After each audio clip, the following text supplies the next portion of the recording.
दोस्तों, आज मैं एक बहुत बढ़िया बधाव गीत लेके आई हूँ। आप लोग को कैसा लगा कमेंट करके जरूर बताना। एक दिन सासू जातू बजरिया लौतू नई खबरिया ना। एक दिन सासू जातू बजरिया लौतू नई खबरिया ना।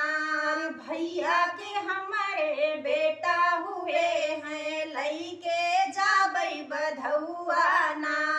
भैया के हमारे बेटा हुए हैं लइके जाबई बधौआ ना।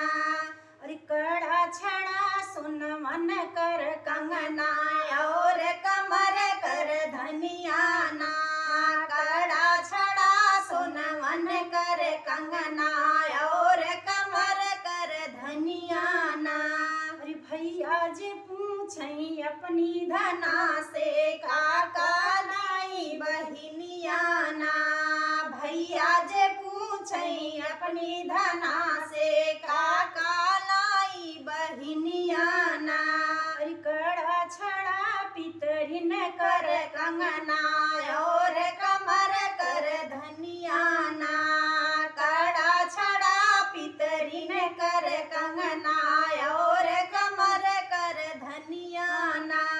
भैया जे पूछई अपनी धना से काका दीहू बिदैया ना।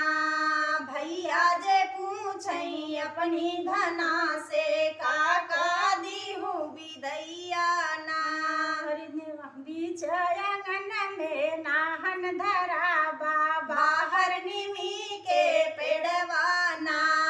बीच आंगन में नाहन धरा बाहर निमी के पेड़वाना। और ननदी के बन्हब ननदोइया के बन्हबई और ननद जी के भैया ना। और ननदी के बन्हब ननदोइया के बन्हबई और ननद जी के भैया ना। और एक बेरी भौजी जायू जो देत्यू बनाया नहीं हरवाना। एक बेरी भौजी जायू जो देत्यू बनाया नहीं हरवाना।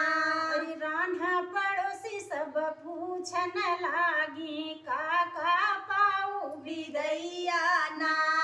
रान्हा पड़ोसी सब पूछन लागी काका पाऊ बिदैया ना। हरि 10 दैया पाँचौ न पाए निमिया में माँ दानी के मारियो गईले ली है पाए बिदैया ना। 10 दैया पाँचौ न पाए निमिया में बानी के मारियो गईले ली है पाए बिदैया ना। एक दिन सासू जातू बजरिया लौतू नई खबरिया ना। भैया के हम